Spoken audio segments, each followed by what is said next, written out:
Ternyata tampilannya bagus, Bib. Saya lihat di HP istri ini bagus tampilannya. Coba. Hmm. Hmm. Oke. Nanti bisa kita edit kok. Nanti bisa kita edit. Dipotong bisa lewat YouTube Studio. Kita neruskan yang kemarin saja. Oke. Kemarin itu kan kita baru masuk kepada buah pikir ya. Buah pikir itu Buah berpikir atau hasil output dari berpikir ya. ya output dari berpikir itu adalah ilmu gitu kan. Ilmu, suasana hati, lalu tindakan. Baru amal gitu kan. Enggak. Ilmu, suasana hati, baru amal. Urutannya seperti itu. Iya. Berpikir, ilmu akan mempengaruhi cara berpikir, ya. Kemudian berpikir, ilmu itu dengan berpikir. Kemarin kan seperti itu ya, Bib ya? Enggak. Memang buah berpikir itu atau buah pikiran itu ya. Buah pikiran itu dengan berpikir itu dapat ilmu, dapat suasana hati, dapat tindakan itu loh Pak Bari. Outputnya 3 itu. Cuman Nah, ilmu itu buah pikiran yang bersifat spesial khusus gitu loh. nah, problemnya di masyarakat sekarang itu kan banyak orang yang berilmu, entah ilmu apapun ya, dalam artian contoh misalkan kuliah dan lain sebagainya, tapi tidak bisa masuk tembus ke level amal. Akhirnya misalkan banyak sarjana nganggur, nih kan jadi problem nih di masyarakat. Hmm. Nah, Hmm. ini ada korelasinya nggak dengan suasana hati? Ada sih sebenarnya. Sebenarnya begini, kita jangan dulu mengkaitkan antara apa ya, antara ilmu dan amal kuliah itu jangan dikaitkan dulu. Oh Kita gitu. harus selidiki dulu. Iya, ilmu itu seperti apa gitu loh. Yang diketahui pertama manusia itu apa gitu. Nanti ada sesuatu ilmu yang paling dia perhatikan di antara itu.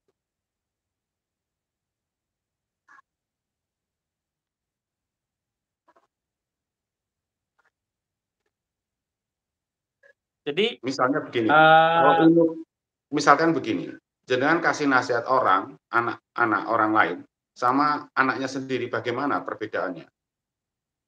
kalau anak sendiri lebih cenderung mungkin ada ngeyelnya ya, tidak langsung, Ya, ada apa, realnya. Artinya gini, ketika jenengan nasihati anak orang lain, kok anak itu tidak nurut, jenengan santai nggak? santai aja karena nggak ada kepentingan, Nah, kalau dengan anak jenengan, jadi problem. nah sama kalau jenengan hanya tahu tidak ada kaitannya dengan jenengan, tidak akan jadi masalah.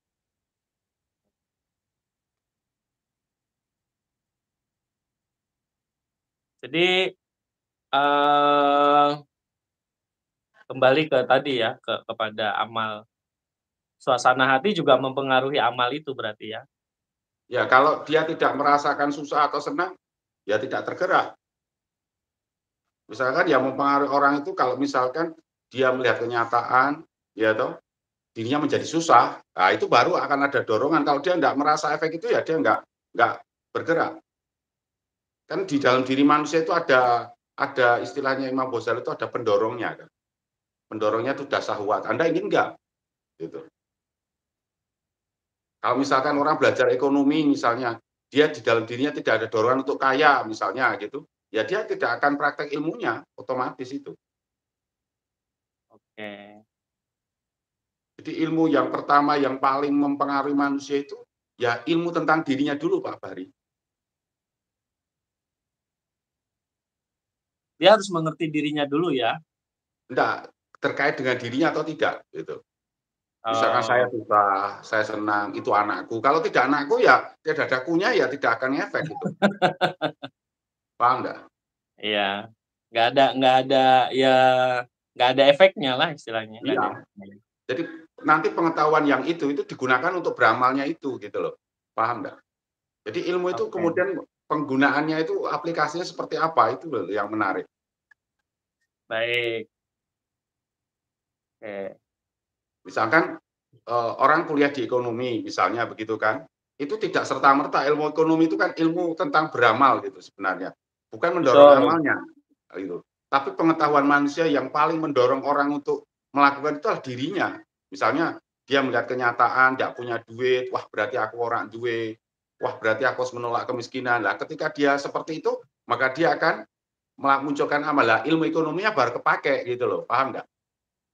Oke. Karena ada dorongan tadi ya. Iya. Baik. Jenengan itu punya ihya nggak? Ada, Bib. Ada. Coba buka jilid 3 tuh. Nah, bab keajaiban hati itu. Nah, saya sambil anunya. Nah, ini. Nah, di situ.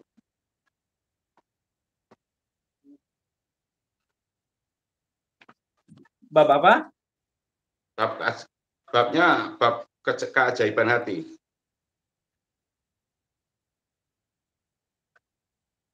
Riyadhotun Nafsi ya. Oh, Ajaibul Qalb. Ajaibul Qalbi ya. Iya. Ajaibul Qalbi. Yang apa, Bib? Bentar.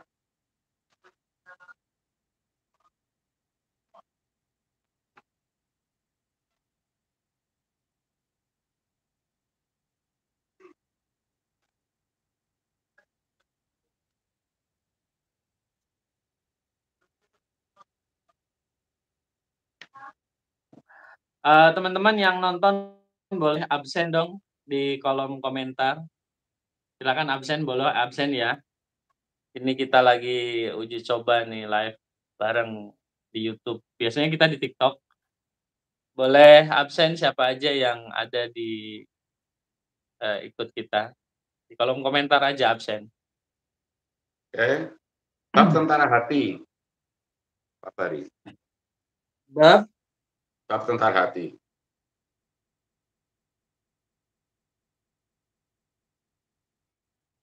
Junudul Qalbi ini ya? Ya. Udah, itu paragraf pertama. Lalu jenengan masuk paragraf kedua.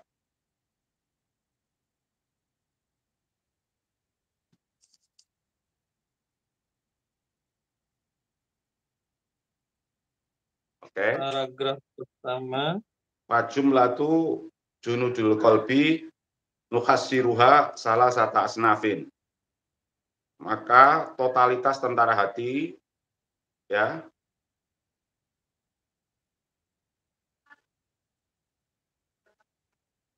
takhassuruha ya ringkasannya gitu. Itu salah satu asnafin. Nah, itu. Paham enggak?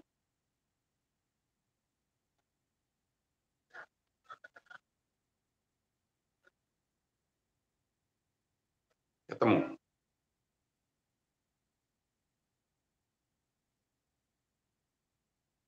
Bentar, Habib. Nih loh. Paragraf Nih loh. apa? Nih. Nah, ini tentara hatinya di sini nih. Ini tentara hati nih. Nah, sini di tentara hati, ke sini. Oke. Sampai bukan Darul Fikr toh kitabnya, jadi susah gitu. Iya, ya saya assalam ya.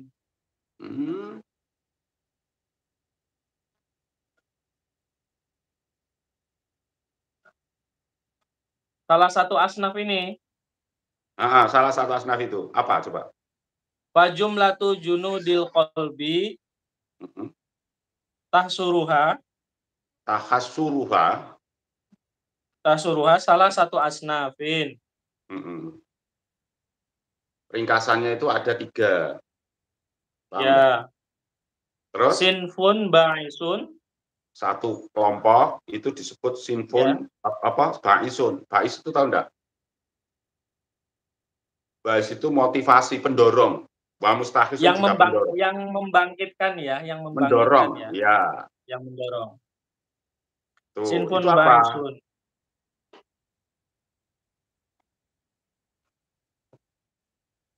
Wa mustahisun imma ila jalbin nafi'i al muwafiqi kasyahwati.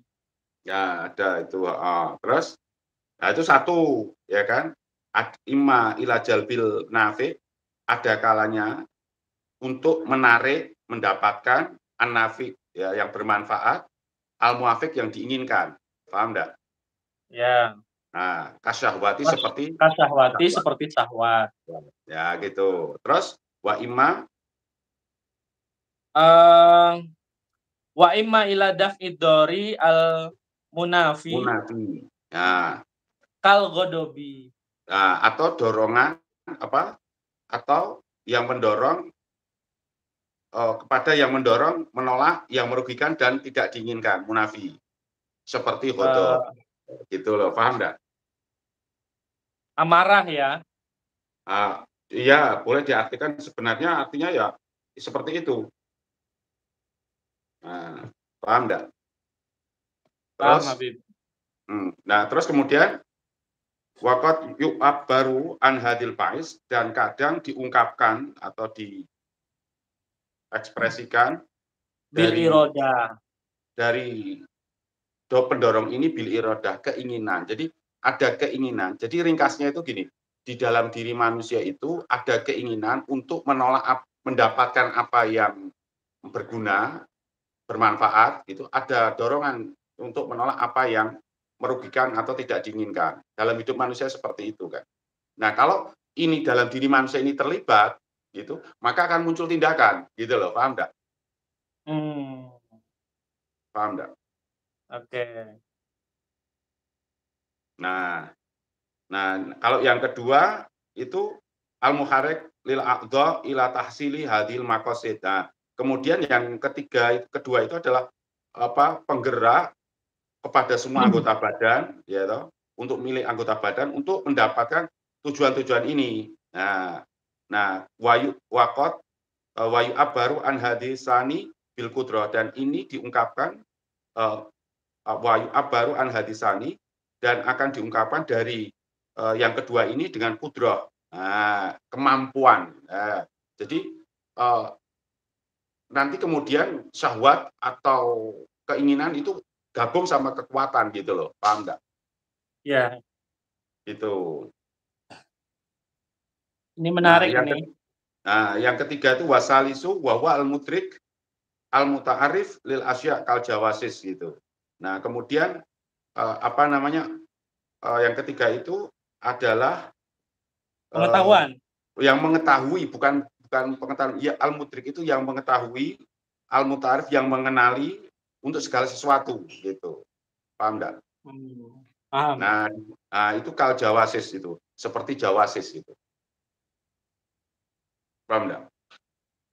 Seperti Kalau mata-mata ya. iya, betul. Nah, jadi ibaratnya itu kita harus tahu itu gitu. Jadi ada 3 kelompok itu seperti itu. Jadi ada keinginan, ada kemampuan gitu ya, gitu. Nah, ada kemudian yang penggeraknya itu, yang mengetahuinya itu indera kita, karena itu berkaitan dengan dunia eksternal kita, gitu. Misalnya seperti ini Pak Bari, misalnya gini, ketika kita melihat ular gitu kan, paham enggak? Ya kan? Nah, lalu dari melihat ular itu dia tahu bahwa dirinya terancam, kan gitu. Ya. Nah, lalu kemudian ada dorongan kehendak untuk menyelamatkan diri, itulah ghadabnya, paham enggak? Bagaimana saya tidak dipatuk ular itu gitu. Nah kan? Nah, itu lalu dia menggunakan kemampuannya gitu.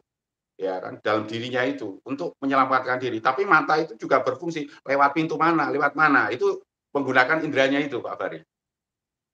Oke. Paham enggak? Paham. Nah, seperti itulah kira-kira. Ya.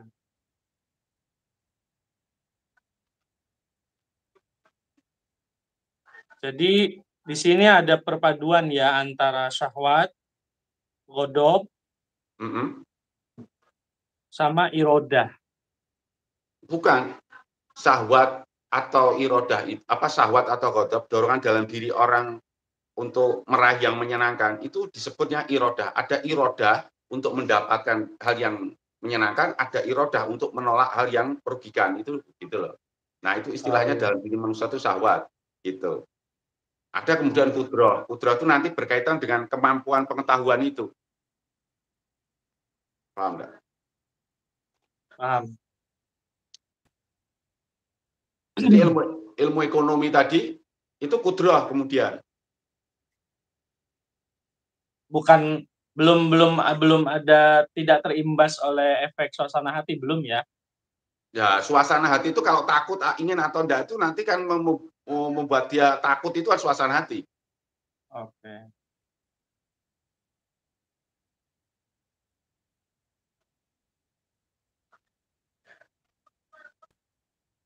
Bisa dimengerti nggak? Bisa, bisa Habib. Paham, paham, paham. Jadi apa ya? eh Pertanyaan saya tadi itu kan kenapa gitu orang yang sudah belajar kadang-kadang jadi kalau dari yang kemarin kita bahas itu terus saya melihat permasalahan sosial gitu loh, Habib. Saya Mhm. melihat permasalahan sosial di masyarakat gitu ya.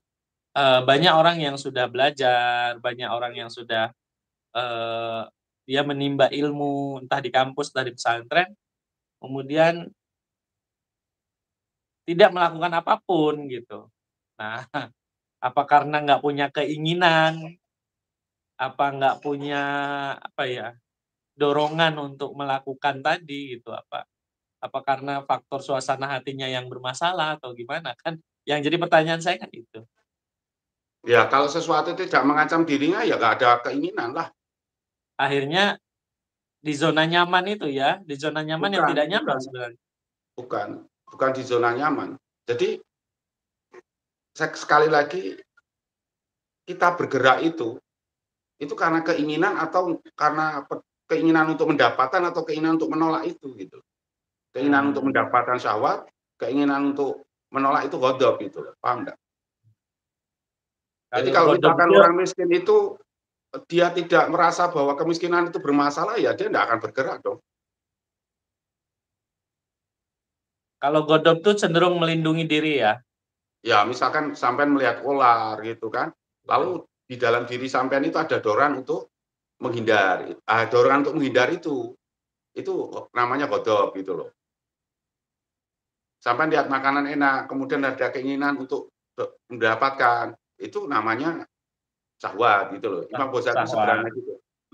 Lah tapi ya. sama kan kalau di situ sampean tahu makanan itu enak atau apa, itu tidak serta-merta membuat jenengan lalu mengambil kalau tidak ada keinginan. Iya, Sampai lihat ular, tahu ular, tapi itu tidak serta-merta membuat jenengan itu menyelamatkan diri. Kalau di dalam diri jenengan tidak ada dorongan untuk menolak bahaya misalnya. baik. Jadi Nah, pengetahuan sampean mondok, pengetahuan sampean kuliah itu ibaratnya sama dengan pengetahuan jenengan lihat ular atau lihat makanan itu gitu. oke. Nah, sekarang kita implikasikan ke kehidupan nyata itu, Habib.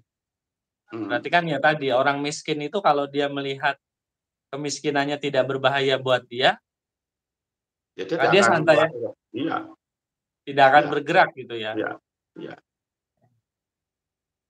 Dan itu juga berlaku di aspek-aspek kehidupan yang lain, tidak hanya iya, kemiskinan iya, sebenarnya. iya, Contoh betul. misalkan kebodohan nih, kebodohan Mhm. selama kebodohan itu membuat dia nyaman, ya mungkin dia malas aja belajar. Iya, seperti itu. Oke. Jadi manusia itu tidak tidak tidak bisa serta-merta apa ya, eee, langsung bergerak itu enggak. Maka Mmm, sebenarnya yang menarik itu kan begini Pak Bari, tidak ada hubungan antara ilmu dan amal itu directly, hubungan mubasyarah langsung itu enggak ada. Ya melalui dirinya, bagaimana kemudian diri manusia itu gitu, seperti itu. baik. Sebentar Habib, saya Mhm, mau nge-share ini ke grup dulu. mhm.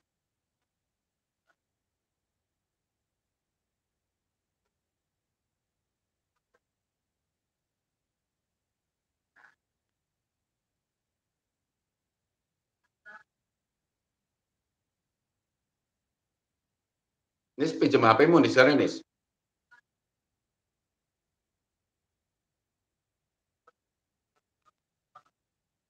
Baik. Suara jelas ya, Habib ya? Ya, jelas jelas. Oke.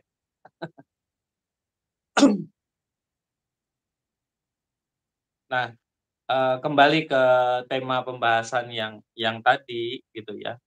Kalau kemarin itu kita fokus lebih banyak membahas tentang dari buah pikir itu, dan Mhm, buah pikir yang kemarin kita bahas banyak itu kan lebih kepada ilmu sebenarnya, ya, lebih kepada ilmu. Nah, lebih kepada ilmu kemarin itu. Nah, saya malam hari ini kenapa saya bertanya seperti itu, agar pembahasan kita lebih banyak di suasana hati sama amal ini, gitu. Karena ini yang sering menjadi problem di masyarakat itu kalau kita amati ya, permasalahan mhm, sosial itu kan di suasana hati gitu. Seperti, kita melihat ya tadi, ketika si miskin itu misalkan melihat kemiskinannya itu tidak berbahaya bagi dia, maka dia tidak akan melakukan apapun, ya tetap seperti itu saja. Berarti kan mhm. melihat keadaan miskin yang itu tidak berbahaya bagi dia, itu bagian dari ilmu atau bagian dari suasana hatinya itu? Ya, karena itu kemudian kita berpikir itu kan mengimajinasikan juga. Oh iya, betul. Jadi kalau dia membayangkan, eee, yang anu ya nggak bagaimana kemudian ular itu dibayangkan, diimajinasikan, karena itu berpikir itu complicated itu kan. Iya, Jadi kalau kalau saya mengatakan itu begini loh, jadi orang tahu itu tidak mesti melakukan gitu loh, paham nggak? Itu saja. Jadi salah kalau orang tahu harus melakukan itu salah. Karena tidak ada hubungan antara ilmu dan tahu melakukan itu tidak ada secara langsung. Harus ada tengah-tengahnya suasana hati itu gitu loh, Ustaz Fahri. baik. Nah Dan nanti dirinya itu, kalau itu sudah terkait dirinya berbahaya atau dirinya ingin gitu ya kata, itu baru ada tindakan gitu loh, mmm, paham nggak? jadi, selama ini kan orang harusnya setelah tahu, itu kamu Mhm, langsung action gitu kan. mhm. Iya, Nah, orang nggak bisa begitu. Misalkan orang itu jenengan memotivasi segala sesuatu, orang misalkan orang ada motivasi, dia tahu bahwa apa yang sampaikan baik, yang jenengan sampaikan berguna, itu tidak langsung orang itu akan melakukannya. Itu faktanya begitu. ada jarak antara setelah tahu dan melakukan, ada jarak Iya, gitu ya? iya. Nah, yang membuat dekat itu kalau dia merenungkan apa yang dia tahu terkait dengan dirinya, misalnya seperti itu, gitu. Misalnya, kalau aku menjalankan penjelasan Pak Bari, diriku bisa beruntung. Nah, nanti di situ syahwat terpancing untuk masuk. Nah, gitu loh. Paham nggak? Paham, paham. Nah, itu baru dia akan muncul apa, tindakan gitu. Kalau yang tahu itu tidak dikaitkan dengan dirinya, ya tidak akan tertarik. Ya sama dengan analogi tadi, kalau jenengan nasihati anak orang lain, anak itu ndak tidak apa, tidak nurut, itu sampai santai. Tapi kalau jenengan nasihati anak jenengan, lah itu kan secara tidak sadar ada hubungannya dengan sampean. Misalnya jenengan punya anak, anaknya disuruh ngaji sekolah yang rajin. Anak itu kok ndak mau, anak jenengan nggak mau. Wah, jenengan mesti marah. Sebab apa? Secara tidak sadar Anda jenengan itu memikirkan diri Anda juga. Misalnya, sesuk nek aku tua melok sapa? Eh, Ya, iya kan? Nah, ya, terus wah berarti kowe nek ra sekolah pinter, orang ngaji pinter, kowe berarti sesuk ora iso katakanlah sederhana, kowe ora iso duwe duit gitu, gitu kan katakanlah begitu. Lah sementara aku arep melok sapa gitu. Nah, kita akan menolak itu. Jangan sampai aku tua ndek melok ndekne jadi beban kan gitu. Untuk menolak itu hodop sampean berfungsi gitu loh, paham ndak? oke. Nah, kalau anak orang lain ndak ada hubungannya dengan diri sampean. Ya mau nurut apa enggak terserah gitu ya. Iya, makanya segala sesuatu selama tidak terkait dengan dirinya, ya tidak akan menggerakkan. Sama Nah, dengan, jenengan lihat orang, di jalan buang sampah sembarangan, jenengan nggak akan marah itu sebenarnya, cuek aja. Karena tidak terkait dengan diri kita. Ya, coba kalau orang tuh buang sampah di halaman sampean mesti marah. Mas, jangan buang di situ. Kenapa? Karena itu ada hubungannya dengan sampean gitu loh, paham enggak? Seperti itu. Iya. Dan secara tidak sadar banyak hal yang akhirnya kembali ke pembahasan kemarin, Habib. Hmm. Bahwasanya ketika orang itu stres, itu Hmm. kan karena objek yang dipikirkan itu yang bermasalah gitu kan. Dalam artian sederhananya, harusnya ketika ada orang buang sampah seperti itu misalkan ya, nggak ada hubungannya dengan kita misalkan, Hmm. ya kita nggak usah ikut berkomentar dan lain sebagainya. Mungkin itu akan menjadi lewat begitu saja. Hmm. Tapi ketika kita misalkan sederhananya gini yang lebih real, yang sering terjadi di masyarakat gitu. Misalkan saya datang ke rumah Habib, terus Hmm. melihat mobil Habib misalkan. Terus saya bilang ke teman saya, "Itu mobil tuh mahal. Hmm. Wah, pasti bayar pajaknya mahal itu kan." Nah, aslinya bayar pajaknya mobil Habib itu kan bukan urusan saya, Hmm. tapi menjadi problem ketika itu saya ikut memikirkan gitu. Padahal nggak usah saya pikirkan pun sama yang punya kan udah dipikirkan itu. Ya sebenarnya kan bukan dibayar pajaknya, sebenarnya bukan di situ. Orang itu menjadi marah ketika apa? Dia tahu uang dirinya tidak dipakai semestinya itu saja, paham enggak? Jadi Ya, kita marah atau tidak marah, kita menginginkan atau itu terkait dengan kita. Kita bisa berimajinasi mengkaitkan pajak dengan kita itu bisa gitu. Misalnya kita bayar pajak misalnya, kemudian disetorkan pemerintah. Ternyata eh, buat senang-senang apa pegawai pajak misalnya begitu. Itu kan berimajinasi kita bahwa oh uangku ya gitu loh. Danaku, hartaku, pajakku gitu. Itu dipakai untuk seperti itulah. Itu kan berkait kita, maka kita marah gitu loh. Paham enggak? ya, Ya sih dimasuk marah itu di situ gitu. Kalau kita hanya udah enggak mikir itu ya enggak akan marah gitu.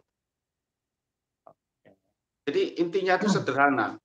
Sesuatu apapun yang Anda tahu, kalau itu tidak melibatkan diri Anda, itu Anda tidak akan ada dorongan untuk komentar atau apa gitu, enggak ada. dan disitulah sebenarnya terapi anti stres tuh di situ sebenarnya. Ya makanya kita harus bisa membatasi diri kita kalau saya.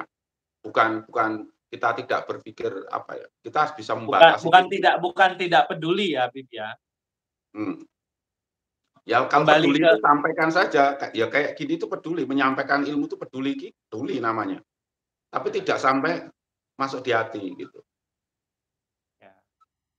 Ya Katakanlah, seperti yang dulu hmm, biksu biksu papa itu yang sempat kita tonton videonya itu kan, ya biksu itu. problemnya kan di subjeknya bukan di Iya, objeknya. Kadang oh kita ya betul, itu. Subjeknya mengkaitkan dengan dirinya tidak. Ya samalah ketika sampean itu menganggap seseorang itu guruku gitu, maka ketika dihina jangan marah gitu. Tapi kalau tidak ada kunya, ya sudah santai aja gitu aja. Kan intinya gitu. ya, guru Hmm. gitu aja ya, Nah, guru, ya guru. kalau sampai sudah menganggap itu guruku dengan benar gitu, maka apapun yang Emosi. emosi gitu, paham enggak? Tapi kalau hanya kenal biasa, kunya hilang, gitu, ya akan katakanlah dia teman sama temanku itu akan menjadi dia, beda gitu loh. Artinya Ya. subjek kita sudah terikat dengan sesuatu itu gitu. Nah, disitulah akhirnya keterikatan sama kemelekatan itu jadi bermasalah juga ya, Big, ya? Iya, makanya seperti itu.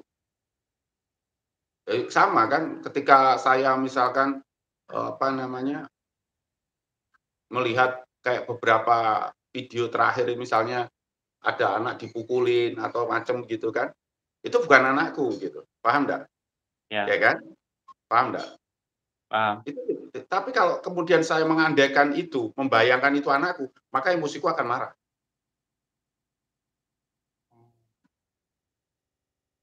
Maka orang-orang berkomentar itu kan secara tidak sadar dia mengandalkan itu anaknya, paham enggak? Ya, paham. Kalau dia tidak masih dia tidak mengandalkan itu, ya dia nggak marah, mengimajinasikan itu.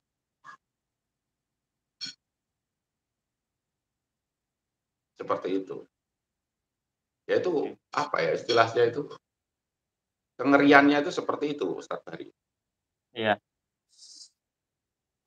Ya, Habib semakin jelas ya dari tadi yang kita Mhm, bahas, teman-teman semuanya, bahwasanya antara tahu dengan melakukan itu ada space gitu ya, ada iya, space ya, ada dan jarak, space space, itu bukan space yang kosong, tapi sebuah ruang ya Habib ya.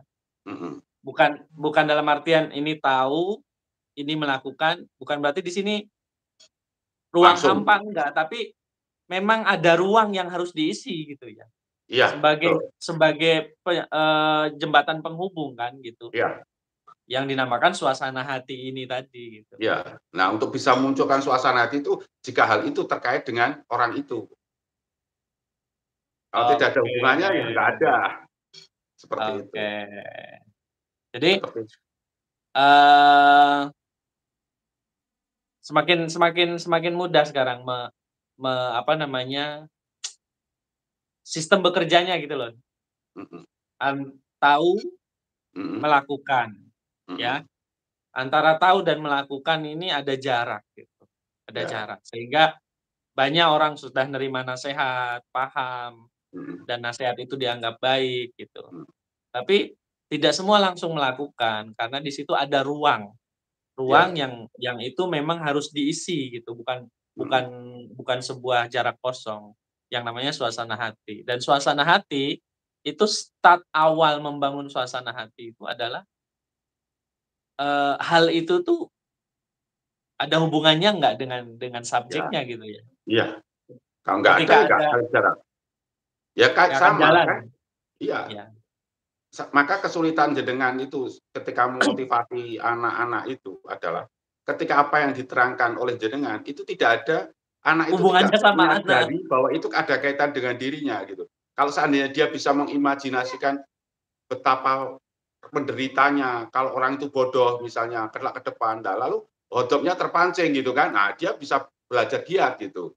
Ya, Atau betapa enaknya kalau orang punya duit misalnya, kok masuk dia akan nganu itu gitu loh, paham nggak? oke. Jadi Jadi kalau memotivasi itu sebenarnya kita harus menghubungkan itu dulu Ustaz Bahri, paham nggak? ya Misalkan posisi sampean anak, murid gitu. Nah, kalau ya apapun yang Anda jelaskan tentang kesuksesan, tentang ini, tentang itu gitu ya. Misalkan Anda memotivasi orang menjelaskan kesuksesan gitu ya. Tetapi anak yang mendengarkan itu tidak bisa mengkaitkan dirinya itu kalau sukses seperti apa gitu misalnya. Kalau dia tidak sukses seperti apa, kalau dia tidak bisa mengimajinasikan itu, ya tidak ada rasa ingin atau apa, keinginan untuk menolak atau keinginan untuk mendapatkan gitu loh, paham nggak? iya. Syahwat sama godopnya nggak muncul ya? Ya iya, gitu. Makanya maka dan power-nya berbeda itu, Ustaz Bahri. Oke. Jadi Saya kalau kira ini juga PR loh Habib, bagi guru-guru loh. ya Kalau iya, nah makanya motivasi saya itu kan ngundang jenengan ini kan jarang-jarang. sering kali bermotivasi tahun jenengan itu. Hmm, Enggak, ya kita melihat murid misalkan, murid, santri, hmm, dan lain sebagainya, yang setiap hari nge-push semangat murid itu kan guru ya. hmm, Guru itu juga ya juga gitu, ketika ya contoh hari ini saya di SMP 1 Sawangan, hmm, sama kemarin itu ketika saya tulis, saya minta anak untuk menulis kenapa kamu harus sukses, dan tulisan dia kosong, dia nggak menulis apa-apa gitu, nggak menulis apa-apa. Kemudian saya tanyakan anak ini kepada gurunya, "Gimana anak ini sehari-hari dalam belajar?" Ya tidak punya semangat belajar, hmm. Iya, Pak, tidak karena apa? punya Karena syahwat di dalam diri anak itu, melihat kesenangan mengimajinasikan itu di ketika dia dolan bareng sama temennya gitu loh. Ini yang gitu loh.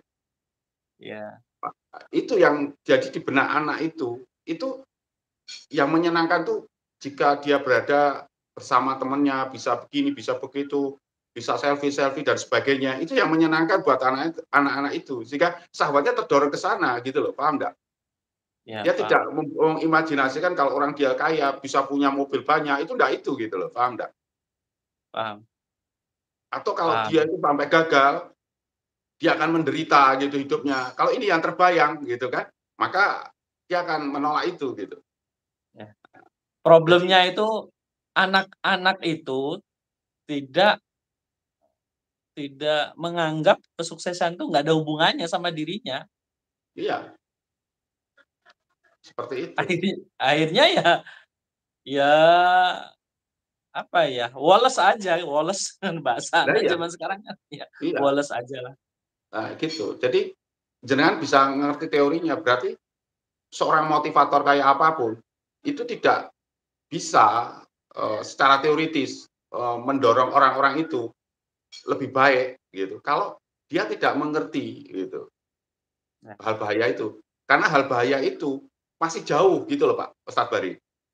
ya Misalnya sebenarnya kalau ya akhirnya kan bukan motivasi lagi kalau kalau kita sudah membicarakan ilmu, suasana hati sama amal. Ini sudah nggak bisa kalau menurut saya di ranah motivasi itu harus coaching kayaknya Habib, harus ya coaching. iyalah, iya, ranahnya seperti itu. Karena Karena kita apa? harus menggali why yang ada di dalam dirinya anak kan berarti Iya, kan? iya. Ya misalkan kemiskinan itu akan dia alami, itu butuh berpuluh, apa ya, 20 tahun misalnya seperti itulah, katakan seperti itu. Maka sebenarnya anak orang nggak punya, itu ada dorongan, kalau orang nggak punya itu, ya, itu sebenarnya ada dorongan untuk menolak, karena dia sudah real menghadapi penderitaannya itu loh, paham nggak? Mmm, Paham nggak? Anak orang nggak punya, itu kan secara langsung sudah menghadapi bahwa kemiskinan itu sesuatu yang nggak enak. Dia nggak bisa ya, apa-apa, nggak bisa ini gitu. Maka orang-orang miskin itu lebih lebih mudah untuk lebih fight ya? ya seperti menolak kemelaratan itu gitu. Paham nggak? Ya, Nah, sementara anak orang kaya itu untuk melihat penderitaannya miskin itu masih masih masih jauh jauh. gitu, dari imajinasinya Bener. gitu loh, paham nggak? Paham nggak? Nah, sehingga anak orang kaya itu cenderung mengikuti keinginannya itu, dorongan untuk syahwat itu gitu loh, paham nggak? Paham, Maka oke. saya sebagai orang, pengalaman saya sebagai orang nggak punya, lebih real menghadapi, ketidakpunyaan itu gitu. Sehingga ada dorongan dalam diri saya untuk aku harus berhasil. Jadi sederhananya gini Ustadz Bari, Pak, ungkapannya ini, aku ingin kaya misalnya, ingin itu representasi dari syahwat, paham nggak? Ya, Ya, irodah bukan yang syahwat.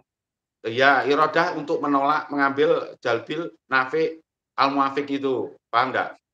Terus Paham, kemudian aku harus, karena kalau sudah harus itu representasi dari amarah, godop, irodah untuk menolak gitu loh, paham nggak? ya, yang godop tadi. Nah, tapi aku pasti, nah itu sudah nafs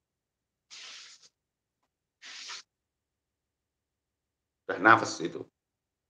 Nafas di situ Ya dorongan untuk diakui, oke, maka yang membacok-bacok apa, memukul pakai celurit kap mobil itu kan untuk diakui sebenarnya. iya, butuh pengakuan. Nah, kalau dia hanya sekedar apa, kan nggak seperti itu. Di anak muda itu ada 3 ini yang dia tidak mengerti itu loh. Oke, Karena paham jauh, Habib. Hah? apa, orang kaya itu untuk memahami bahwa, orang nggak punya itu katakanlah begitu menderita, itu orang kaya itu jauh, paham nggak? Paham. Tetapi kalau orang miskin memahami enaknya orang kaya itu cepat dia, Iya, karena paham dia nggak? sudah merasakan. Ya kan Dia gini, sudah tinggal, wah orang duwe iki rekoso gitu kan, saya tolak iya, itu. Dia tinggal membalikkan aja sudah ketemu enaknya orang kaya gitu loh, paham nggak? iya. Mmm, Sedangkan si kaya butuh waktu. ya harus merasakan dulu. Ya dia yang di real itu, makanya orang kaya itu, anak orang kaya itu lebih banyak menampilkan sisi hedonisnya, katakan begitu, gitu kan. Ya. Nah, cuman kudrohnya untuk menolak kekayaan itu belum tentu ada dari orang miskin itu. Nah, gitu loh. Sehingga dia lebih hancur lagi, gitu loh. Ya. Ada keinginan, ada kudroh, gitu loh. Gitu.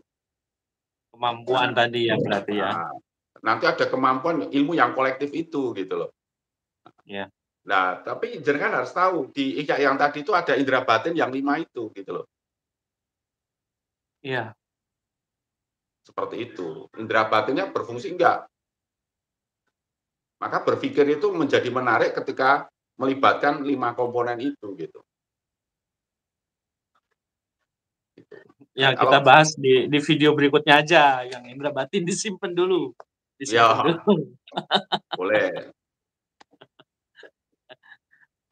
Nggak terasa udah mau 1 jam tuh.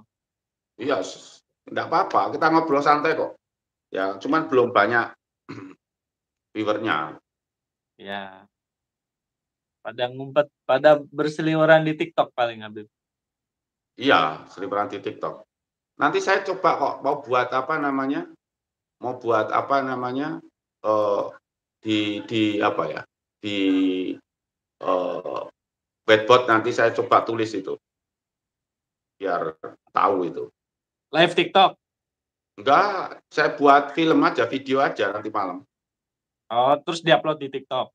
Heeh. Ya sebenarnya teorinya itu sebenarnya sederhana itu ada irodah, ada kudroh dulu gitu. Nah, kudroh itu terbagi, ya itu kudroh itu berupa pengetahuan tentang dunia ini gitu. Entah itu ekonomi, kedokteran itu tentang dunia ini. Nanti itu akan berguna di situ. Ya. Tapi memunculkan irodah juga itu PR sendiri ternyata, Habib. Enggak, irodah itu sudah ada dalam diri orang natural itu. Cuman apa yang dia tahu berkaitan dengan dirinya atau tidak, itu aja. Kalau irodahnya Nah, sudah ya. dikasih, paham nggak? Problemnya itu kan karena dia tidak sadar kalau itu berkaitan sama dirinya ya. Iya, iya, itu aja. Kalau irodahnya sudah dikasih, maka itu junudul kolbi, paham nggak? Jadi Allah itu mencipta manusia itu di dalamnya dikasih keinginan. Keinginan apa? Untuk mendapatkan yang dia inginkan atau menolak apa yang dia tidak suka gitu aja. Itu berarti sudah potensi yang Allah tanamkan ya. Ya iya, makanya itu Imam Ghazali bilang itu junudul kolbi gitu loh, paham nggak? Karena ya itu Habib, 2 hari itu saya melihat fenomena itu ketika saya minta anak-anak ini, ayo tulis keinginanmu apa, ya, cita-citamu apa, kamu punya cita-cita apa, punya keinginan apa untuk masa depan kamu. Nggih, mohon maaf, saya kasih waktu 30 menit itu di kertas tuh kosong gitu. Ya, di kertas itu kosong, mereka bingung gitu, bingung. Ya, ada yang nulis, jawabannya lucu, ya lucu, nulis di situ, apa namanya, pengen punya motor CB, Nah, pengen punya PCX gitu kan. nah, Daud. Nah, maka yang high itu, yang level tertinggi itu apa, Ustaz Bari? Kalau kita sudah berpikir tentang kesadaran itu yang saya maksud itu. Iya, sadar itu terkait dengan diri kita apa enggak ya? Ya, sadar itu iya. Misalnya gini, orang bisa belajar sebenarnya faiznya itu, keinginan untuk menolak yang mendapatkan yang menyenangkan. Itu orang belajar karena syahwat. Biar aku belajar biar hidupku senang gitu. Ada saya belajar untuk agar jangan sampai saya jadi orang miskin, itu bisa. Tapi orang belajar itu untuk kesadaran gitu loh. Nah, itu yang tertinggi. Jadi dia tidak terpengaruhi syahwat ataupun apa. Maka ungkapannya ya banyak, misalkan ya banyak hal gitu. Kesadaran itu menjadi bagus itu di situ.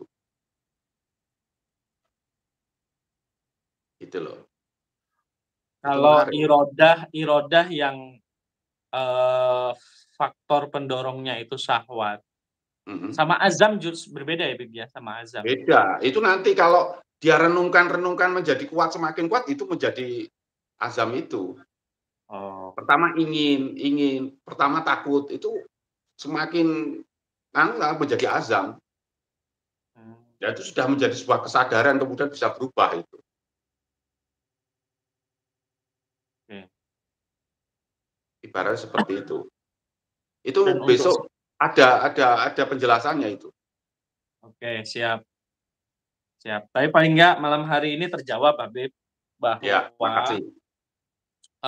apa namanya, jarak antara tahu dan action, tahu dan melakukan itu ada sebuah ruang yang harus diisi yang Ya, namanya suasana hati dan mhm, ternyata clue-nya mhm, suasana hati itu sederhana, mhm. terkait dengan dirimu atau tidak, gitu Ya, kan. ya, Terkait dengan dirimu apa tidak yang harus mhm, kamu lakukan kan, berarti kan ya, tindakan yang akan dilakukan dan tindakan yang akan ditinggalkan itu terkait dengan diri kita apa enggak, gitu. mhm. Kalau itu terkait, maka kita punya power untuk melakukan, Ada keinginan itu. ada keinginan yang kuat, Nah, ya. terus ada pengetahuan tidak, bagaimana mengatasi mendapatkan itu atau bagaimana menolak itu menyangkut kudrohnya, pengetahuan itu di situ, Oke, seperti itu. ya ya. Dan saya kira ini menjadi konsep ya, konsep ya di masyarakat Parenting sebenarnya. ya, betul betul betul. Ya, kayak anak dibiarkan keluyuran malam bawa-bawa arit itu kan, ya karena Ya, orang tuanya berpikir anak itu nggak terkait dengan dirinya, dibiarkan hilang gitu kan misalkan, ya ya kan? sebenarnya ya makanya, eee, kalau kasus-kasus kayak gitu itu sebenarnya bukan orang tuanya ya. Ya mungkin ada kaitannya, cuman anak itu melakukan itu tuh karena eksistensi, itu pengakuan itu loh, paham nggak? Iya, butuh pengakuan. Nah, cuman dia untuk diakui itu, sebenarnya tidak masalah. Katakanlah untuk diakui dia itu tidak masalah. Cuman masalahnya ketika tidak punya pengetahuan untuk mendapatkan pengakuan yang seperti apa, bagaimana, itu nggak punya. Kalau misalkan awalnya diakui biar pandai nggak apa-apa, sombong aja dalam masalah ilmu dulu nggak apa-apa, gitu loh. Artinya gini loh, kalau kita mau menjadi orang baik, itu jangan menunggu misalnya begini, eee, kayak gini loh Ustadz Bari, sampean mungkin pertama bawa mobil, punya mobil itu di kampung itu, like or dislike, suka atau tidak, sampai juga ada sedikit sombongnya. "Loh aku sudah berhasil nih." Nanti itu sehari 2 hari itu hilang gitu loh, paham nggak? Ya, Paham nggak? Jadi kita tidak paham. perlu untuk punya mobil nunggu perasaan itu nggak perlu gitu loh. Jalankan aja itu natural namanya, paham nggak? Ya, paham Nah paham. gitu. Jadi misalkan pada awalnya jenengan itu, "Aku tak sinau ben diakoni wong pinter," itu ndak apa-apa, daripada butuh pengakuannya dibacok-bacok itu kan gitu. Diakui kendel ini kan, mbok yo diakui pinter, ndak apa-apa kamu setiap orang didebat. Nanti kalau pada suatu saat tertentu, sehari 2 hari mungkin ada orang yang lebih pinter mungkin sehingga dia akan calling down gitu loh, paham ndak? Paham. Daripada itu ndak ada, gitu. Iya, Jangan menunggu apa namanya, untuk belajar nunggu sampai kondisinya hati kita baik itu sangat susah gitu. Itu butuh pengetahuan juga, butuh experience juga. Ya itu maka berprosesnya itu ya harus kita temani gitu. Ya kayak kita punya anak, misalnya anak kita, kamu harus diakui pandai, dalam diri anak itu ada kepengen diakui pandai, enggak apa-apa, dia belajar peng-pengan itu enggak apa-apa, begitu loh, paham enggak? Tapi nanti pada masa tertentu, dia akan calling down, gitu loh, paham enggak? mmm, Ketika dia berhadapan dan ternyata di dunia itu banyak orang pinter, wah kan akhirnya sudahlah dia akan natural lagi gitu loh, paham enggak? Katakanlah ada proses naturalisasi gitu loh. iya, Misalkan jenengan mau beli mobil misalnya, "Habib saya mau beli mobil." Ah, sudah ada duitnya, ada Beb.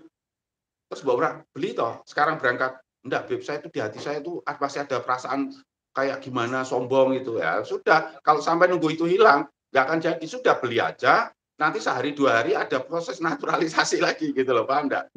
Paham nggak? iya, paham Habib. selama apa? Selama Anda itu sebenarnya bukan orang sombong, gitu aja. Ya. Kalau di dalam diri kita sudah ada basic kesombongan, itu mau beli mobil atau tidak ya setiap hari sombong gitu. Tapi kalau natural kita orang biasa saja, Pak Ampol beli mobil itu ya sehari 2 hari, ya toh begini-begini setelah itu selesai. Biasa, normal lagi. Iya, normalisasi gitu loh, ada itu. Baik. Mhm. Ya kembali tentang akhirnya kan, manusia juga butuh eksistensi di situ ya, Habib, ya. Iya. Dan, naluri Mhm. eksistensi itu memang sudah ada kayaknya sejak dalam kandungan Mhm. seperti ini. Iya. Ketika Iya. janin bayi nendang-nendang perut ibunya misalkan, itu juga dia bagian dari menunjukkan eksistensi Boleh dirinya jadi kan. itu. Mhm. Saya terus jadi kepikiran ke situ, Habib. Ketika Mhm. tadi Habib ngomong eksistensi manusia, terus pikiran saya mundur gitu, mundur ya, mundur. Iya ya, bahwasanya manusia itu tidak hanya orang dewasa yang butuh eksistensi, butuh pengakuan. Kadang kayaknya ketika kita posisi janin bayi saja, ya, kita sudah Mhm. menunjukkan eksistensi kita gitu. Mhm. Nendang-nendang perut ibu kita, kayaknya kok Mhm. seperti itu gitu loh, Beb. Bener nggak itu Iya. pikiran saya tuh? Mhm. Iya, seperti itu. Makanya yang menarik itu. Maka itu yang dipelajari psikologinya di situ. Kalau enggak dipelajari ya gimana ya Ustaz Bahri ya, susah gitu. Ya, jadi problem nanti, Mhm. jadi problem. Gitu loh. Lumayanlah kita coba kayak gini gitu, ngobrol gitu kan. Ya, nanti lama-lama banyak kok yang pakai fasilitas ngobrol seperti ini. Iyalah, kalau kita biasa juga dia nikmati juga. Nggak tahu ini ada yang melihat berapa orang. Ya nanti di akhir biasanya ada report-nya, Habib. Ada Hmm. laporan report-nya, ada laporan report. Tapi ya itu tadi, apa namanya, eee, kalau di doa yang kemarin gitu ya, kan ada lanjutannya, Habib. Hmm. Wa amalin la yurfa wa du'ain la yusma itu. Hmm. Nah, berarti doa itu nomor urut berapa itu jadinya setelah amal? Enggak. Ini Nah maknanya itu apa nih? gini, dari hati itu akan muncul dua itu. Jadi ini enggak bisa dibanding-banding gitu. Itu memang produk dari Sejajar, hmm? sejajar berarti. Mhm. Bagannya gini ya, bagannya gini Mhm. ya. Mhm. Mhm. Oke. Jadi hati, ilmu masuk hati, nah dari hati muncul dua itu. Berarti suasana hati, doa itu juga dipengaruhi suasana hati kan? Iya. Jadi doa itu sebagai gambaran representasi kebahagiaan Anda bisa, perasaan sedih Anda bisa di hadapan Tuhan. Perasaan sedih apa ketika kita banyak maksiat, itu sedih, itu bagus, gitu loh. Paham enggak? Paham enggak? Bahagia karena mendapat nikmat Allah itu bagus, gitu loh. Paham enggak? Iya. Kan gitu. Dan orang Drama pun itu begitu. ya, dan doa itu semua orang dengan suasana hatinya masing-masing. Iya, betul. Caranya di situ tuh. Paham enggak? Nah, Iya, itu sudah terjawab toh. Bagaimana kemudian apa Imam Ghazali nerangke kayak gitu itu sudah terjawab itu. iya, Ya, dan ya paling akhirnya tidak kan nanti jenengan enggak, jenengan nanti pelajari aja iya yang tadi yang saya sebutin itu. ya, Habib, siap, siap, siap. Ya, kalau itu enggak paham, nanti bisa di live gini. Oke, siap. Ini kita sudah 1 jam, kita akhiri Oke, dulu aja ya. biar bisa kita nanti nge-save-nya nggak Mhm. terlalu lama, terus Mhm. ngeditnya nggak terlalu anu. Itu nanti Ya. Habib masuk ke, apa namanya, studio, YouTube Studio, tapi pakai Google Chrome, Mhm. nanti masuk ke analitik video terus diedit di situ bisa. dipotong. Oke. Baik. Kita akhiri ya, Habib ya. Terima kasih Ya. banyak. Oke, teman-teman semuanya yang sudah nyimak juga terima kasih. Assalamualaikum warahmatullahi wabarakatuh.